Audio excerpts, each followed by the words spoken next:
Hey guys, and welcome to another episode of the Kashif Booth podcast. If you're new here, each week I sit down with a guest and we discuss their career so far, the highs, the lows, and what's next for them. Today's guest is Raylean Murray. She is a department coordinator for scripted shows. Welcome to the show, Raylean. Hi, how you doing? I'm good. How are you? How are you? Yeah, not too bad. Yeah, all I do is work at the moment, so so when I get free time, I kind of just like to Uh-huh. rest and relax and whatnot. Good, good, because you're Yeah, always busy working them long ass hours, and I know. If you know sets, you know the hours I'm talking about. listen, Okay, so forget 12. It's yeah, nice when they wrap at 12 hours, you know. it's so I was thinking actually rating like when I actually to be on the show, I was thinking about. Do you remember when we first met? Do you remember? that feels like a very long time ago at this Very point. long time, but I remember specifically like when we met. Do you remember? Oh my God, when did we meet? Okay, we met. I think it was like 2015. It was Okay, 2015, I think. But then the thing is, right? You, Serafina, Martin, you guys were always about. And yeah, I would go to Kiana's parties and stuff. Kiana's our mutual cousin, by the way, guys. And I don't know these people. Okay. So as far as I'm concerned, I'm just there, right? yeah. But Kiana would talk about everybody and I'd be like, okay, but she'd never introduce us, so I didn't know who you guys were. So it was 2015, and I don't know if you remember, there was a young boy, his name was Marcus, and his family had gone, well, we're trying to raise awareness because he had a serious heart condition. And Yes. Oh my God, is that how we yes, met? yeah. And I remember like they were doing protests at Mayday Hospital in Croydon. And because the doctors had advised that they're not going to resuscitate him if the life support comes off. So they just kind of kept him on life support. And he was very, very young. He was only like 23 or something at the time.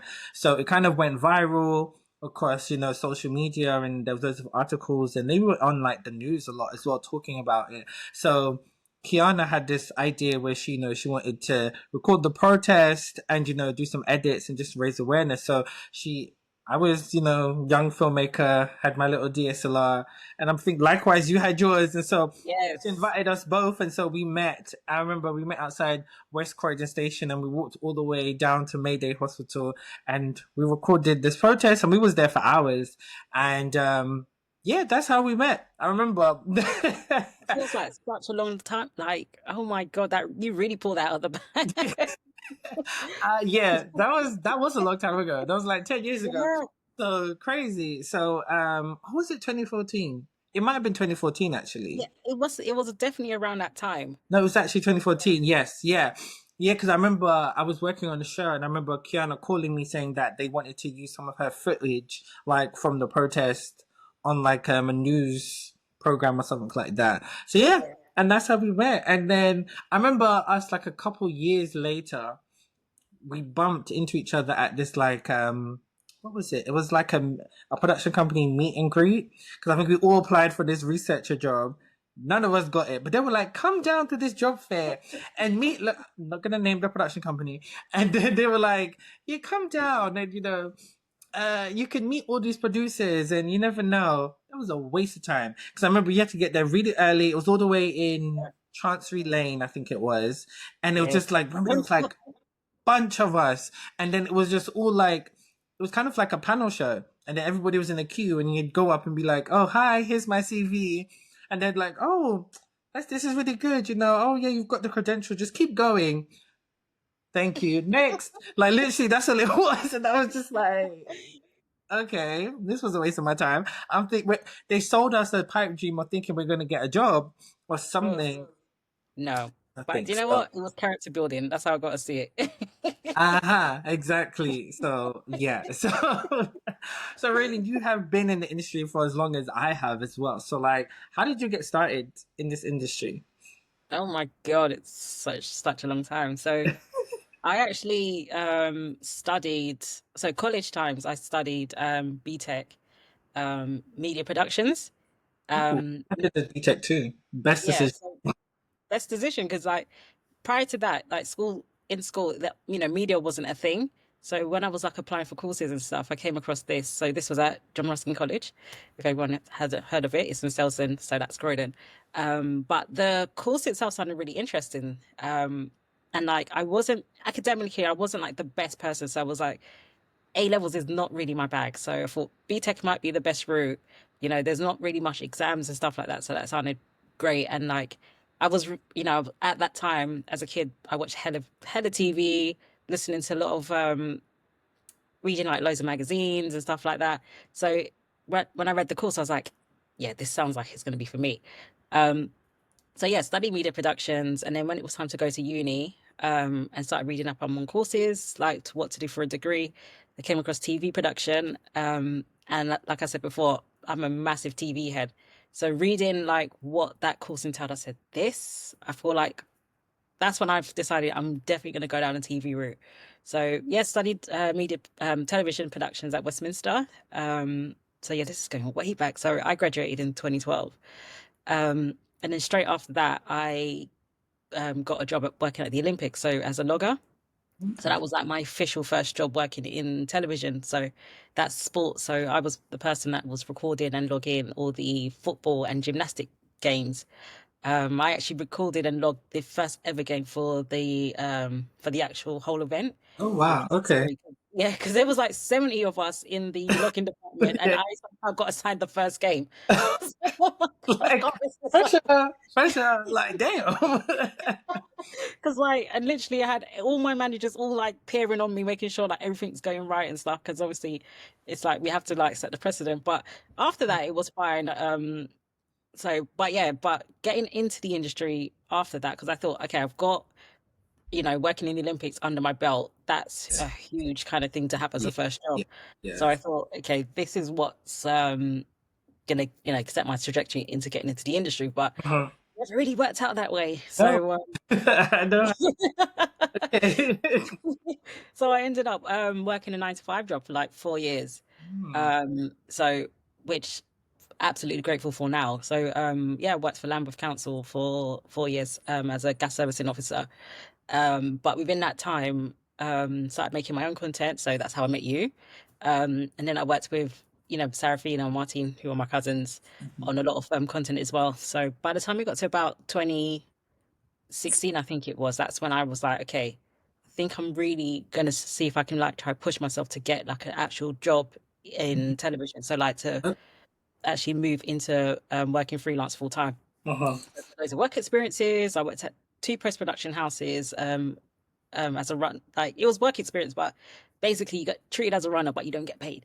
So I did Basically, you're shadowing the runner. You know? shadowing, but I am doing the job of a runner. Yeah, yeah, yeah, yeah. Which Oh gosh. yeah, so I did that, and then I also did work experience at ITV. So I helped out on Voice. So that was the when ITV acquired the Voice for their like the first time they had the Voice when moved over from BBC to ITV. So I helped out with that as well as Dancing on Ice. So that was a really great experience, and um, kind of got a taste for like how auditions work and everything like that, and understanding how like production team works and how editorial team works. So that was brilliant. Yeah. Um, yeah, then I got onto a scheme called the Network, which is hosted by the Edinburgh TV Festival. Um, and I think that's kind of like what helped me move into working freelance full time because that is highly recognized when you work, especially when you work in unscripted television, like the development side and stuff. If you've got the network under your belt, they're like, wow, that's very, very big. So Mm. yeah, so on the back of that, managed to get a internship with Endemol Shine. Mm. So that's how I officially moved into working freelance, like full time. So I left Lambeth. Yeah, so interned as a um, development intern. So I worked with their label Remarkable. So that label does what do they do? They do Pointless. They do Sunday Brunch. Oh They yeah. do £1 Million Drop. So they are very much like Mhm. quiz and game show Mhm. based. So I did that for just under a year. Okay. Um, yeah, and then I moved around. So officially, officially, I've been in the industry full time for 8 years now, which is crazy to think because me talking about all that, that feels like it was last week. And it's like, no, That was a while ago. Yeah, yeah, So yeah. yeah, but I like to let people know about my experience of getting into television because I've met many people since who, a lot of times they've met a friend, and that's how they got their first job. Whereas I kind of like had to do loads of work experiences, loads of schemes, loads of this, loads of that, just to officially get a full time or like a full time job where I can Yeah. do it as a career kind of thing. Because it's not easy for everybody, especially if you don't know anyone, Mhm. and you're constantly having to sell yourself and everything like that. But yeah, it's allowed me to kind of like get a good understanding of what it is to get that first job. Because yeah, some people think it's easy, and it's like when you don't have like official experience, it's very difficult. So I try not to dress it up for anybody. 100%, 100%. I did the same thing as you. Like Yeah. whilst I was in college, I was luckily enough to be selected in my BTEC class, just me and another guy for work experience at Channel 4. So I think it was just through like colleges, and then you would go there for like a whole day, work experience day, and they would tell you about what Channel 4 does. And then we all were given the opportunity to apply for Channel 4 work experience. And then I luckily got to get the work experience at Big Brother that summer, the last season that was on 2010. So I did that for 2 weeks, and that exposed me to the industry a lot more, just of like how it works, what it would be like working in that space. And like everybody, I was about to start uni, and they were all like, "Oh, so what are you going to do after this?" I said, "Oh, I'm going to start uni," and everyone was like, "Oh, that's nice, but you don't really need it." And so I was like, thank you. So like I couldn't just say, okay, well, I'm not gonna go to uni. I still went, but I Yeah. think I took everything what they said where you have to like gain experience. So I started doing a lot of that as well, gaining work unpaid work experience. Even after I graduated uni, I was like dishing up my CV to every independent production company, and I was doing independent stuff, but also just getting into the houses. And so I was there doing work experience for a couple of weeks, and that helped me get my foot in the door as well. So that's why I say to young people as well, like, you literally have to just graft. You know, you're not It doesn't able to stop. just be like, because you know, when you're in the company and then you hear like your manager come over to you and be like, okay, well, you know, there's work experience, and it's like the CEO's like neighbor's daughter, so you know, make sure you treat her right. Da, da, da, da. Yeah, we don't have that. So like, you know, Not so you know, like, oh yeah, then you find out the incompetent runner who is dead weight on your team. You find out that oh, his dad's actually an acclaimed filmmaker. That's why he's been here makes so sense. long. Okay. So like Just dating through life. yeah. So it's like, ah. So me and the two other runners carrying all the weight, and then this guy's on every single shoot, and we're like, well, what about us? Like, damn. Like, so, yeah. So I think it's good to share that journey because it is a graft. And I think a lot of people, you know, when you're at uni and college and stuff, nobody tells you that, like, when you join this industry, you're thrown into becoming freelance, and it's scary. You know, you just kind of, when you're in school, you're kind of being told, okay, you're going to get a job, and that's it. And you're going to work up the levels, and that's it. And it's like, And that is whoa, it. whoa, whoa, not the creative industry. You know, you're going to have to, you freelance, and then you need somebody to kind of take a chance on you to get the step up. And then even when you get that step up role, there's no guarantee that you're going to get another role No, in that. You might have to go back down just to get paid, you know. And so this is it's it. a catch 22 thing, and the industry is it's weird. It's weird. The only way you can really work up is if you work in house at a company for years, and even that's rare because when you look at production companies, guys, there's only probably about 10 people who are actually like permanent staff. Everybody's contract. Yeah, yeah, Everyone. like that's like yeah, you know, you got like four, like you got the founder, the CEO, managing director, and the CFO. Then you've got their PAs, and then you might have like a development coordinator or like the heads of departments, and then runners, and that's it. And of course, finance, but that's it, and lawyers, and you know, maybe like an But, in-house yeah, editor. but everybody else is contracted. Yeah, Everyone. So it's like the contract might roll for maybe. A few months, could be up to 2 years. After 2 years, they do have to make you permanent. Yeah. If it's like consistent work after 2 years, they do have to make you permanent. But you find that a lot of production companies try to stop that from happening. So Yeah. as Mhm. 2 years is approaching, they're like, okay, so yeah, we put your contract to an end now. Yeah. So Yes. come back in like 3 months and we Yes, start the ball yes, again. yes, yes. It's true, it's true. Like you'll see all they might like if somebody has been like the lead production manager of like a returning show for ages, they'll Yeah. make them a production executive of that show. You know, Yeah. like just because they're like, okay, well, we don't want to make you in-house production manager lead, so we're going to make you production executive of the show.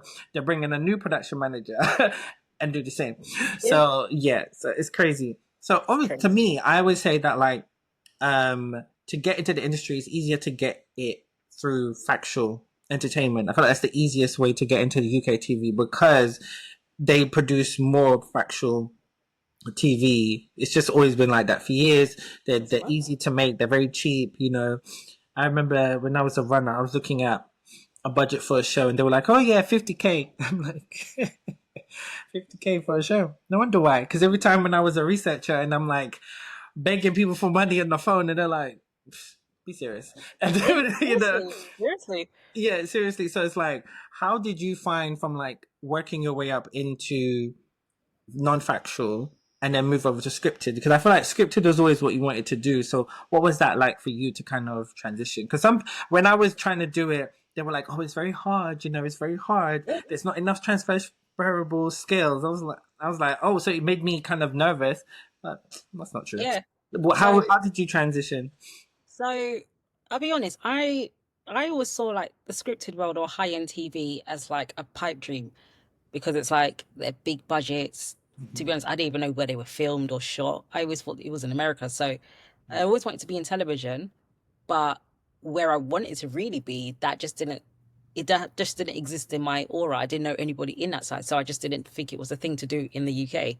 Mhm. So as you said, like getting into um the unscripted side was a lot easier. Um, that transition was, how can I put it? So I worked in unscripted for just over 2 years. And in that time I worked in development. So like I said, I worked at Endemol and then I worked at Shine. And then I moved into production management for TV shows. So working in reality, fact and factual and stuff. But I wasn't a big fan of the culture. Mhm. I didn't feel like I fitted in. It's very middle class, um, very white middle class, should I say? And like the conversations they're having, the things that I'm experiencing is very, very different. There's a lot of racism, sexism, all that kind of stuff. And in my junior year, so I'm still like, I mean, I'm at that point, I was like mid 20s. These are a lot of things that I'm only experiencing, at that age. Mhm. I hadn't experienced it when I was at Lambeth or anything like that because working in Lambeth was extremely diverse. So I've gone into that kind of environment to be in the person that I'm like the only. So when you're not really used to that, you don't know really how to navigate a lot of things that kind of just happen to you. And it's very difficult to have conversations or to report things because a lot of people don't understand it. So you could report something and people are like, oh, well, that's just, they probably didn't mean it like that. So you kind of like take it on. And I think it got to a point where it's like, I don't know if I can continue working in this industry because I was ready to drop out altogether. Mhm. Um, because I just thought I'm not happy. It's actually making me very, very depressed. So I just thought that maybe I might have to find something else to do as a career because this isn't working out. So around that time, I left. I got a job working at another council, and then that's when lockdown happened. So, everything basically just stood down. So you couldn't even find work, even if you wanted to. Yeah, yeah. you know so I just thought, I'll stay here. I work at this council until I can actually figure out what it is I want to do. And that's when we did Talia Versus. So by the time I'd finished working for that council, we shot Talia Versus, and that was the first time I did anything in scripted. And I was the production manager on Talia Versus. But after we did the shoot, I was like, I really enjoyed that. And it kind of gave me the boost to actually see if I can find my way into scripted production. So Serafina randomly sent me an email of a line producer that was looking for a production secretary for, I don't know if you know the film Havoc on Netflix. Yes, yes, The literally just yes. came out, but funny enough, I had an interview to work on that in 2020. Um, which is so insane because at one point I was like, is this film actually coming out? I never got the job. Mhm. But the lady loved me so much in the interview. She passed my CV over to another line producer, and then I got a CV for another line producer. So what kept happening was I was having all these interviews, they were going extremely well, but I kept losing out on someone that had a little bit more experience than I did. But what I will say is that it allowed me to very much perfect my interviewing skills. Mm. Um, so eventually, I had an interview with this lady, and it was so. I was thinking, she sent me like an invite, um, to have this interview on a Sunday, and I was like, "Who the hell interviews on a There. Sunday?" But I thought, you know what, fine, I'll do it. It's fine, whatever. But what it was that she was pretty much tied. So when she came, when she was like, "Oh my God, I'm so sorry, it's on a Sunday, but I'm literally working on Top Boy, so this was season two." Um, and then from that, I was like, okay, my ears are listening, kind of thing. So eventually, I got a job working with her on her next series, which was Inside Man, for BBC One and Netflix. But I worked in the COVID department, so that was Which like is a my. great series, by the way. I loved that. It was so good, so good. It's so chaotic. Yeah, everyone with their bad decisions. But yeah, so Exactly. but yeah, basically I got offered to work as a COVID coordinator on that series. So that was my entry into working in scripted. Um, and I never even knew that COVID was a department. Obviously, they made it because we were still, in pretty much the height of the pandemic. So didn't know what it was. And I think when I did that job, I kind of figured out what I needed to do as the job went on. Um, but I absolutely loved working in COVID. Like a lot of people that I know that worked in COVID will say exactly the opposite of what I'm saying. But I loved it because it was the only time where I was able to talk to every single department, all the cast members, um, and get an idea about how everything works. And how scripted is so different to how unscripted is because budgets are bigger. So it means there's a lot more people working on it. So when I was Hmm. working in production management, for reality shows, we were doing everything. I was like a driver for the, crew cast. I was like cleaning up after everybody. I was sometimes picking up laundry for people. I was like, it's insane. Look, the things that I was doing. And then I'm moving Hmm. into scripted and seeing that there's an actual location department, there's an AD department, there's a department that deal with facilities. And I was like, oh my God, I was dealing with all that with a lot less I'm being underpaid. Okay, being I'm being underpaid. underpaid, like underpaid. Okay. Like when you break Yeah. down the hours that I was doing Hmm. unscripted, like some of the shows I was working like 17, 18 hours a day, like which probably worked out to be probably about 90 odd hours a week. And if you break down what I was getting paid weekly, that is well below minimum wage kind of thing. But to move over into scripted and seeing that, if you work over a certain hour, like sometimes overtime kicks in. That's why they try to make sure that people don't work more than 12. Doesn't always happen, Mhm. um, Right. but they try. But like things are a little bit more regulated on that side because of the unions and the deals that they have with the studios. So it's like it was such a shock to see how working practices were quite different. Mhm. And I think working in COVID allowed me to assess all of that kind of situation. And people are always happy to talk to you about what it is that they do as a job. So Yes. it kind of gave me a very, very, very good understanding about how exactly a show like that is put together, kind of thing. Exactly. Um, yeah, so but yeah, so moving into scripted, obviously I started to meet loads of people. Like someone that I met who's like one of my best friends now, she had not too long ago come off a show for Marvel. And I was like, what Marvel shows are filmed over here? And it's like that's when I started to learn that, yeah, Mhm. majority of the Marvel stuff, a lot of the Yeah. big budget Mhm. series or films and stuff is shot in the UK. And I'm like, if you don't know these people, you would never think that this happens, you know? Yeah. Yeah. Uh, yeah, so moving into scripted opened my eyes to a lot of things that I probably wouldn't have been able to Mhm. if I still stayed in unscripted, to be honest. So yeah, that's my transition.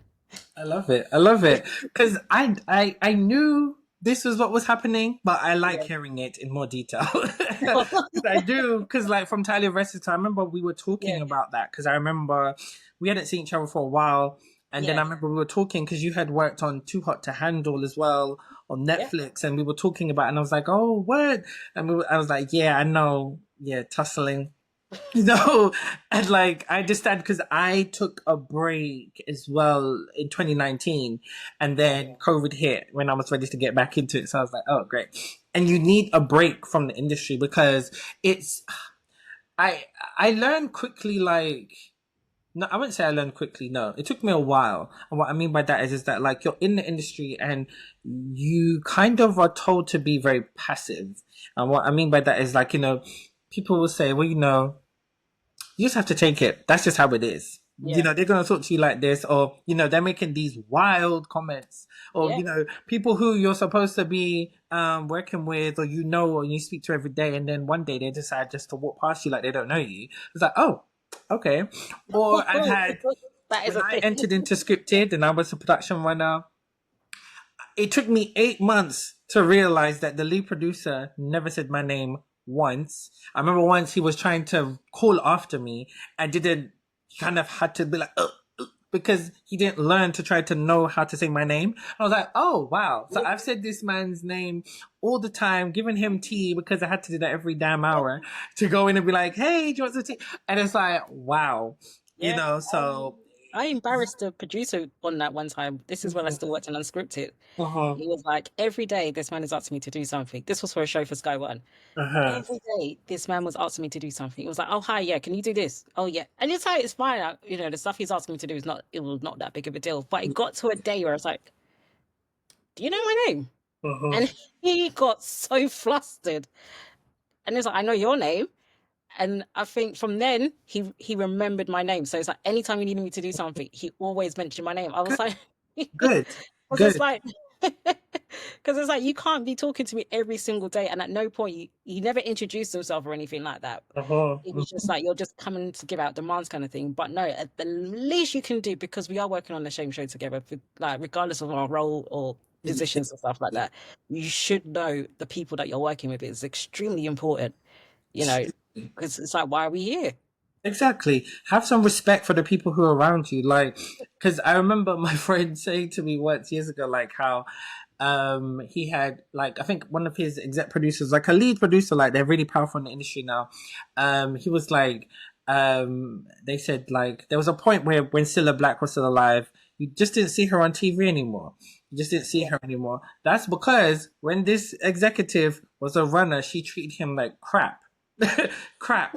And so now that he's in the position where he's in now, you're yeah, never gonna see her on TV because like. So you have to be careful who you're talking, how you're treating people because they might be at humble beginnings now, but they're gonna be somebody later.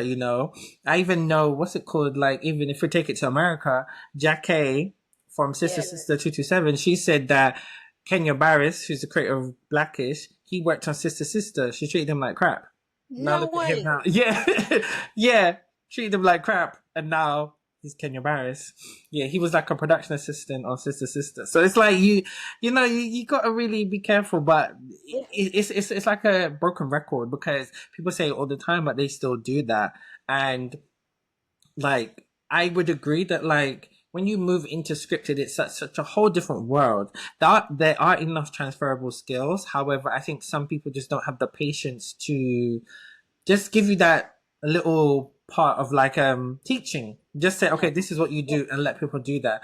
I unfortunate was able to have that, so they believed in me, but then they became very, very what's the word I'm looking for? Micromanagers. Like, and it was because they didn't actually give us the room to actually show what we could do. Like most people, if you're in this industry, you have to be a quick learner and yeah, you just have to show it. Don't try to micromanage everything that we're doing.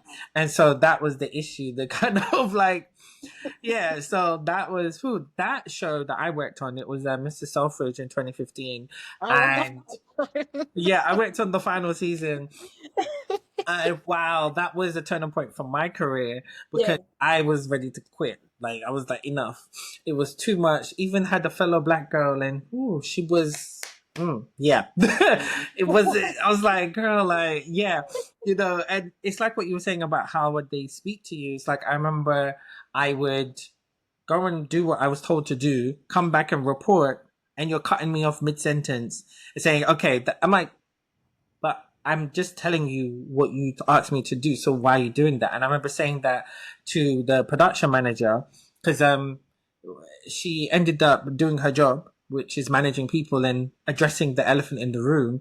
And I explained that to her, like what's going on. She was like, well, you just have to take it. That's just how people are going to speak to you, blah, blah, blah, blah, blah. So, you're kind of taught this kind of culture that this is what you're supposed to do. But I think experiences in my career shifted my energy, and especially doing it independently, especially when you start to work with people who are on that level, independently Yes. or different level. And then when you realize that, like, oh, okay, you're not actually you're nothing I should be scared of. Like, as soon as I started to match, like you said, that guy, you match his energy, Mhm. that's when it flips. So you can't really walk around. I'm not saying going out here, Just challenging like, every single person who comes for you. yeah. Pick your moments, but Taking like, back. yeah, pick your moments. But, you have to kind of know when to just be like, nah, and know how to be diplomatic in your way. So it's like, now I'm not scared of anybody, like I will just say what I have to say. And you have to be prepared when you do address things with like senior people, be prepared that sometimes they will be threatened by what you say. Of Like, you course. might say like, okay, well, I don't understand why this is like this. It could be like this. And you're giving suggestions because you feel like, okay, this could be better. And sometimes people will feel like it's attacking their character because they're the boss. And so Yeah. it's like, who's this person to come and say, oh, this is what I can do better? Yeah, because you're not doing your job properly, but I'm not saying that directly to you. Yeah. So, yeah. But how has it been for you? Because you went from being COVID supervisor on like Top Boy, which was great. Obviously, Top Boy so Oh, iconic, and like what the first show to be kind of revived, like a Black British show to be yeah. revived. Um, and then now you've been a production manager for so many Netflix shows and films like Luther. I could go on because I lose count of everything what Yeah. you, Martine, and Serafina are doing. Because guy, I've said to Martine the other day because she was on the show, and I've said to Martine, Serafina, you three are like, and that's just you three. You guys are the most ultimate, multi hyphenate, talented people I've ever seen in my life. And I'm just like, wow. So, like, how is it for you to like run the whole like show when it comes to like being a production manager on such like a big production So like Lufa as well? so with Lufa, I was I still worked in COVID. Mm. But by that point I was moving into more high positions. So with Lufa, it was the first time I'd actually worked on a film, but I was the COVID junior production manager, which at that point I never had manager in my title ever. Oh, So it was like technically I was like third in charge for the okay. department, and it was a massive department. There was like 70 people in that team, which Mm. like on within the TV show, so outside of working at the Olympics, which was I guess like many moons ago, in actual series and stuff, I've never worked in an apartment that big. Lufa, it was basically I came on as a rescue job, um, because it was all to do with timesheets. So the person before me, they kind of just messed up everyone's timesheets. When you've got a lot of people like that level of people on a department, you have to make sure that they're getting the correct money every week. Um, Hey, but yeah, so I'm sorry. I basically got brought on to just rectify that. But this was like historical things that were going on for months. So it wasn't like, oh, they're missing like 2, 3 weeks payments. We're talking months. Because I think they started shooting like September 2021, and Mhm. I came on in January 2022. So my job basically was to sort out timesheets and other day-to-day runnings of the department kind of thing. But the main thing was to ensure that everybody gets their money. Okay. So I loved working in that position because as the COVID junior production manager, it made me build very good relationships with the accounts team, with the production team. Um, so it basically it allowed me to have a better understanding of how to deal with money, and how that comes with budgets. Because on a film like Luther, you're dealing with millions of pounds, Mhm. and that's just our department. That's not even like the whole series kind of thing. So our department, yeah, it was millions of pounds. So it's like you need to make sure that everything's accounted for and everything like that. And it was such a it was stressful at the time Mhm. because when you've got like 50 odd people constantly calling you because they're trying to get their money. I'm like, look, I'm figuring it out. I mean, within about 3 weeks, I had it patterned and they absolutely loved it. But it was like I'd never done anything like that before. So it was kind of like being thrown into deep water and having to like figure it all out. So by the Yeah. time I finished, nobody was missing any kind of money. Good. Um, so absolutely loved gaining that experience. So like not too long after that, that's when I went on to Top Boy to be the COVID manager, and that was the first time I had ever run a department. So I was a department head, and obviously this is a big show. In terms of where it lands in bands, it's not the bigger bands, Mhm. but it still is enough that it kind of gives you an understanding of how you kind of deal with like certain amount of money, Mhm. dealing with all kinds of people. As a COVID manager on that job, I deal with everybody. So I'm dealing with the execs, the producers, all the other department heads. And then, like everyone else within those departments, they all had a love for me. So it was like people would always want to come sit next to me when he's in the office or come and have like chats or lunches and stuff like that. So, Mhm. um, but it was the first time as a department head. It was scary because it's like you have to make definitive decisions. Mhm. Like, so you've got production managers, you've got line producers coming to you and be like, okay, so this has happened. What are we going to do about it? And it's like you kind of have to make decisions that are going to affect the rest of the show, kind of Yeah. thing. Because it's like my job is to ensure that the production doesn't stand down. Mhm. So, everyone has to make sure that they're getting COVID tested constantly. No one's coming to work with COVID and everything like that. If someone is, then it's like I have to send them home. But if it's the bigger cast members, then it's like, okay, we're gonna have to shut this down until they get better, which is that is a massive problem if we do that. So my job is to not make sure that doesn't happen, kind of thing. I mean, we were fine. The job was great. But I love the fact of like um, being in a position where I've got that level of responsibility because I know that I'm able to do it again. So I did a film after that called Magpie. I think that's on Paramount Plus at the moment. So that's with Daisy Ridley. So her husband wrote it and then she starred in it.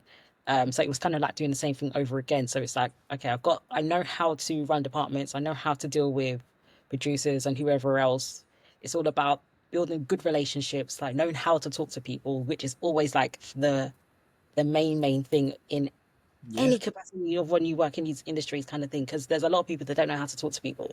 Nope. So um, so it was like, yeah, building those kind of good relationships and stuff like that. Um, but yeah, so since then, now that COVID's no longer a thing, I've had to take a step down. So now I'm a department coordinator. So last year, I went to do the third season of The Devil's Hour. I worked on the first season as a COVID coordinator, but I came back for season three as a location coordinator.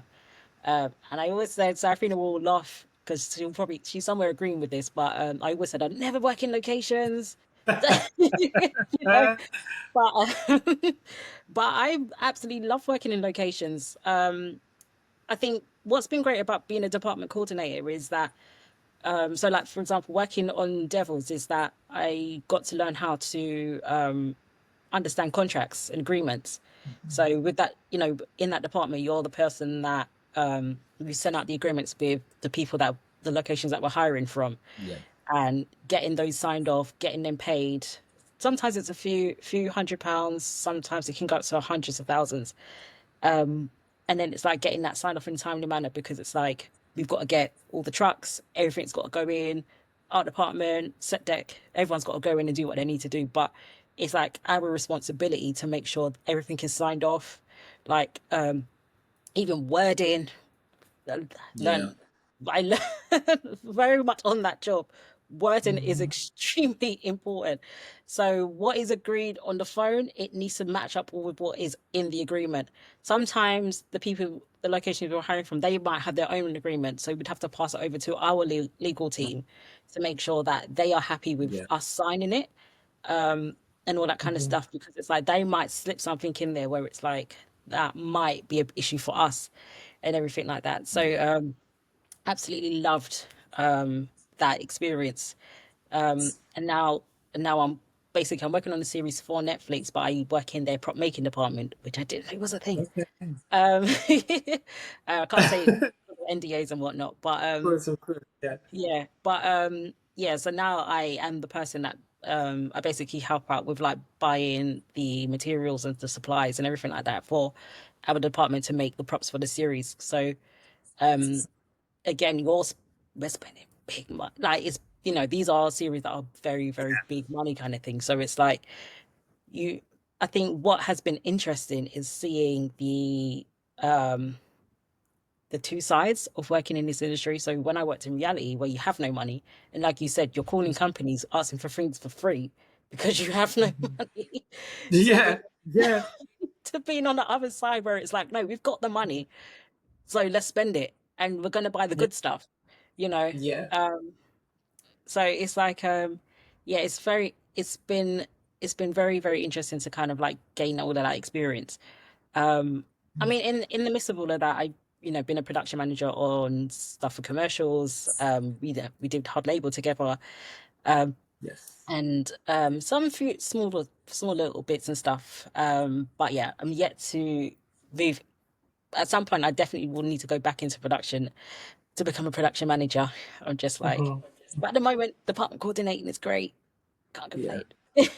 Yeah, I think it's good to do that because you're always learning in the industry. There's and Yeah, like what you just said about the role you're doing now is like there's so many new roles consistently being developed. Like COVID supervisor was a thing because COVID happened. They needed somebody to manage that, right? And that opened up more doors for you to be able to just like move around. And they were having COVID supervisors way after COVID still, and I was like, why are they still doing this? yeah, But they were like still like, nah, we need to be careful, you know. So it's like so I think it's definitely like good to continuously do that. I think there's nothing wrong with like taking a step back, even if you feel like you do have the capability to do something, higher up. You just want to learn, be on the ground, and then just kind of do that. And some people don't want to do that. They don't want to like take a pay cut or responsibility cut because they feel like, oh well, I've done this for years. But it's like, you still want to move around and yeah. get where you want to be. Yeah. Sometimes you have to take a step back to go forward. Um, Yeah. and I don't have no shame in that. Like, if Hmm. something's not working, pivot. I find that a lot of people, where they've been in jobs for a very long time, they just feel like this is it for them. They're not gonna do anything else. But then it's like, if you're not happy with it, Hmm. you're literally just being miserable for what reason? Like, if you have the intention that you know that you want to move forward in a different area, then go for it. But you have to make sure that you're very, very intentional with how you move. So it's Exactly. like, yeah, you can move down to go back into production and move down to a prod sec, but that's not going to be like a long lasting. You might think that for one job and think, right, I've mastered it, figured it out. Let's move up to being an APOC, and then move up to being Yeah. a coordinator, and then you move up to production manager. But it's the fact, Exactly. like, that it's not going to be long term. If Hmm. you think of it like that, then then it's like it'll be fine for you to move forward. Um, It's true. yeah, It's true.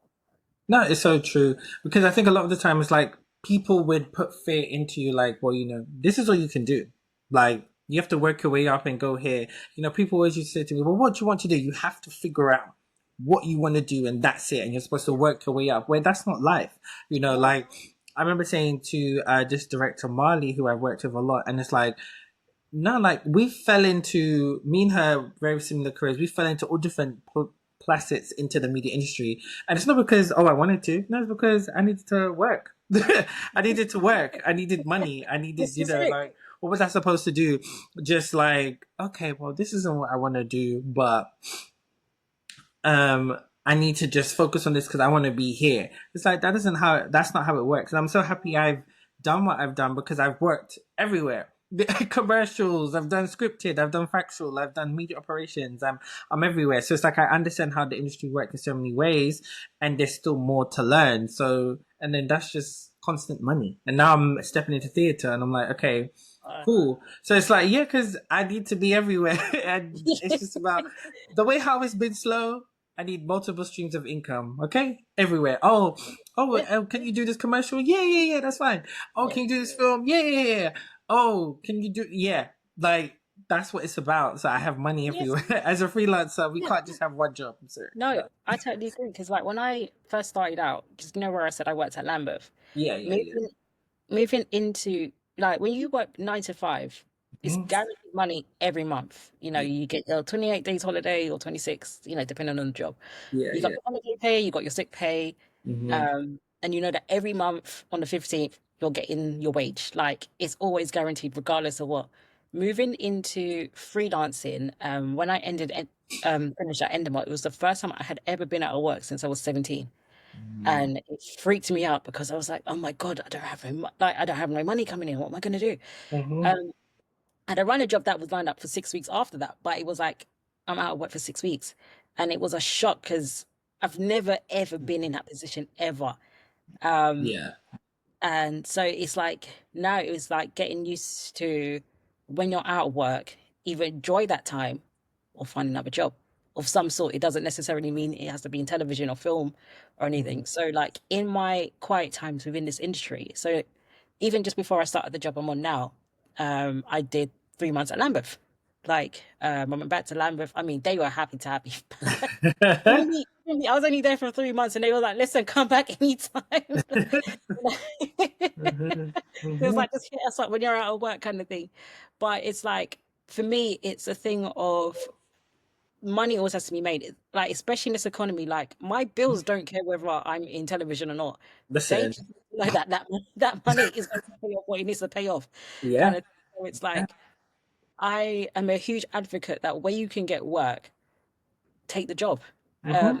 And like you, it's allowed me in this industry that I'm very well versed in understanding how development works, how production works, how locations, prop Exactly. making, COVID. Like Hmm. I have such a good understanding because it's like I go where the work is. Yeah. Um, when I did a one of my first runner jobs was as a run no, it was my only runner job. Wow. I was working on a daytime series for BBC, and I think in my interview, I basically made it that I wanted to become like a researcher, so move up in that editorial route. Hmm. Um, no, no, I'm telling a lie. I said that. So basically, I came from working in editorial, and then I went into production management. So I was a production runner on that job. Hmm. So when that job finished, a few months later, I got a job at Shine as a development researcher. And when I spoke with the series producer on that BBC show, she was like, I thought you wanted to go down the production route. In my head, I was like, yeah, but I'm not getting no production jobs. I got offered this job, so I'll go over there. If a production job comes up afterwards, brilliant. But right now, Yeah. I need money. So Exactly. It's just that's it. you need to understand. You need to Yeah, understand. You need to understand how development works so that you know how to production manage or produce for development. like, Because there's loads of pilots that are commissioned, so you need to know loads. understand that and the budget they're going to give you, especially for a pilot. It's never big. No. So yeah. So And like I love the fact that I started out in development because it allows me to let people know on how important development is. Mhm. People look down on it because it's like it's technically like an in-house role. It's in terms of pacing, when you compare it to working on a production, Mhm. pacing is very slow. You come in at 9, read newspapers at 10, you might have a small meeting. You might have a dinner Yeah. or a chat with like the channels, Yeah. like the execs at the channels or the commissioners at the channels and stuff like that. But pacing wise, it's not nuts. Mhm. So people don't really rate, I guess, like the working practices of that side. Mhm. But what people need to understand is without them guys, none of you lot are going to be in work because you True. need the commissions in order to have work. So Exactly. you being a person that works in camera or you being a person that works in production or whatever, you need the people in development to make sure that you have a job. Yeah. So, um, Like I don't understand why, but I know what you're saying because those are the type of people who don't ever want to be tied to like a job. yeah, So that's what it is. So they look down on the in-house camera person or like the in-house director or all that. But it's whatever because you need those people. Because why do you think the industry is where it is now? exactly. You Because know, nothing's been commissioned. They're commissioning stuff in like from them commissioning this big, they're commissioning this much. So it's like that's why the industry where it is right now because yeah, they're not commissioning much because they only want to commission stuff that's gonna be a huge hit, you know. It's all about returnables. Yeah. Can it return? Is it guaranteed to have an audience? Mhm. One of the things I learned when I was interning is that, especially when it comes to format series, so like X Factors and The Voice, Yeah. they're all the same show, but they all have a small twist. Yeah. So, we had Pop Idol, or no, we had Pop Stars. Yes. And Pop Stars was like the first time we kind of saw like behind the scenes before the people that was auditioning went to see the judges. So you saw them getting ready and stuff like Yeah. that. Pop Mhm. Stars came in, and it was now the callers at home that could Mhm. decide who wins the series. So Yeah. that's where it had the twist. X Factor came along, and what was different was that now we had judges, and they all had their own teams. Mhm. Then The Voice came along, and it was all about the chair that you listen to the audition, but you're not watching it, and Yeah. then you press the button to see if you Yeah. want that person on your team. It's all Exactly. the same show, Mhm. but those small little differences is what reels people in. But they know that because music competitions is always going to have an audience, a Mhm. guaranteed audience. That's why they always get commissioned. You just have to find something that is very, very small Yeah. with the little Exactly. twist. Or another thing we learned was that find an existing series and reverse it. So you've got Family Fortune, which is like a survey of 100 people and you have to find the correct answer. Then you've got Pointless, which is finding the more obscure answer. Same Exactly. series, but it's just like the opposite kind of thing. Yeah. But they know that those things are guaranteed an audience. It's in this country, it's very difficult to make something that is like a completely original idea Mhm. because they are scared of risk. Yeah. Risk doesn't make you money. Mhm. Um, they need it. They definitely need it, especially right now, Mhm. because like you find that the shows that have the more ambitious format, so like what's the big show at the moment? Traitors was Oh. made in the Netherlands. Mhm. So was Big Brother. Those Yeah. shows were made from Good. the Netherlands, Yeah. Yeah. but Yeah. they're risky ideas, but they work. Yeah. They work. Right, they work. They have massive. People go crazy on Traitors. Yeah. Like The live ratings for that are crazy. it's nuts. It's I was nuts. like, sorry, like you haven't seen live ratings like that in like decades. Like, what the Yeah, hell? So yeah. yeah. So seeing that it works in another country, that's when they will be like, all right, we'll buy the format for this country. Hmm. And that's how they know it works. But to come up with a completely original idea, I don't know if we've had one in this country for a very, very long time when it comes to unscripted shows and stuff. No. So it's very, very, I think this is why they're in the problem that they're in, because they don't know what will work, but you don't know until you try it. Yeah, and that's what I'm always saying on my platforms. The industry needs to take risks. You need to take risks. You're talking about, oh, everyone's watching Netflix and that. Yeah, because what's on Netflix is a bunch of different stuff what people can actually Yeah. tune into. Nobody's watching the same shows that you lot are making. No. That's the problem. That's why nobody's watching it. And then you do something like Adolescence, right? And then it's now one of the most watched shows in Netflix history. And so, in a way, that's a detriment to the industry because that's done so well. They're going to Mhm. continuously move in that direction. So it's going to be less work for people because now it's like, look, Yeah. see, we were right. Boom. Because I was saying on an episode the other day where, Mr. Bates in the post office, like that was a huge hit, as we all know. But one of the ITV bosses said apparently they lost £1 million on that show.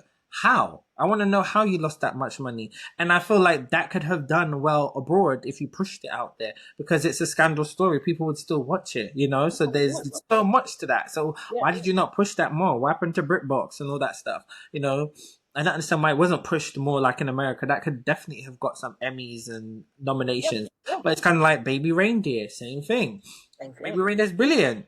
However, same thing. So this is why the industry is where it is, and they need to take more risks because you got things like Sinners. But my only issue with Sinners is that I don't want you then to start making a bunch of films about twins. No, Do you get no, what I it mean? becomes tired very quickly. Yeah, because they Yeah. did the same thing with Get Out. Get Out came out, then they And did then copy and paste, and all of those pastes are terrible. All of them were bad. So, and that's where it's so tricky. But I did want to ask, like, how have you felt like as a black woman and such a young black woman running your own department in that space? What was that like for you? Did you ever feel like, people undermined you because you were young, were they ageist? Did you feel like it was a different kind of thing? Or did you feel like, I'm in control here and they respect me? Like, what was that kind of experience like? Uh, at that point in my life, because I think when I did Top Boy, I was 30 when I Okay. ran that department. I'm 33 now, but yeah. So when I got given that role, I was 30. But I will. All right. Let me talk about Top Boy specifically because I think um Top Boy is very, very different to a lot of the other shows I've worked on. It's the most diverse production I have ever worked on in my entire career. Like, like I've never seen that much level of people that looked like me on a show like that. Hmm. I was on that show. I worked on that show for 6.5 months, and I think it's probably the most I've been relaxed. I was myself. I didn't have to like dress myself down. Hmm. Like the way you could kind of like talk to crew and some of the cast, not all the cast, Yeah. like like being that like I'm Jamaican, so there's a way that sometimes it's like if someone's getting on your nerves, you kind of want to cuss them out, but you're not cussing them out because you don't like them. It's just right now you're getting on my nerves. But If you know, you know. If yeah. you know, you know. Hmm. But Yeah. it's like it's no manners kind of thing, and a lot of people kind Hmm. of understood it. So it's like you might have your bickering in the morning, but by afternoon we're back to busting joke because Yeah. it's just like it's just that type of relationship that you kind of gain when you're around people that are culturally like you. Hmm. Um, on a job like that, it wasn't even just down to race. It was the fact that loads of people from London. So it's like, oh, technically you're working with Mandem, or you're Yeah. working with people from N. So it's like Hmm. everyone kind of gets each other. You can crack the same jokes, you can make the same references. Everybody gets everybody, kind of thing. And a Hmm. few people that are not from it, they are quite embracive of it. You didn't find a lot of people um that were kind of like scared to Yeah. be part of the conversations and stuff. Hmm. So on a job like that, when it came to running the department, and I mean, I got that job because of the line producer who I worked with on Inside Man. Yeah. So she was the line producer on Top Boy, and it was like I think, yeah, she wanted me to be on that show.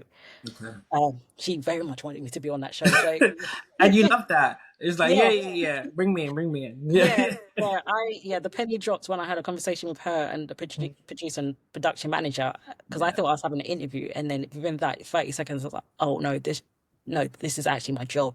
They actually want me for this job. I was like, oh, uh, Yeah, yeah, yeah. I yeah. understand.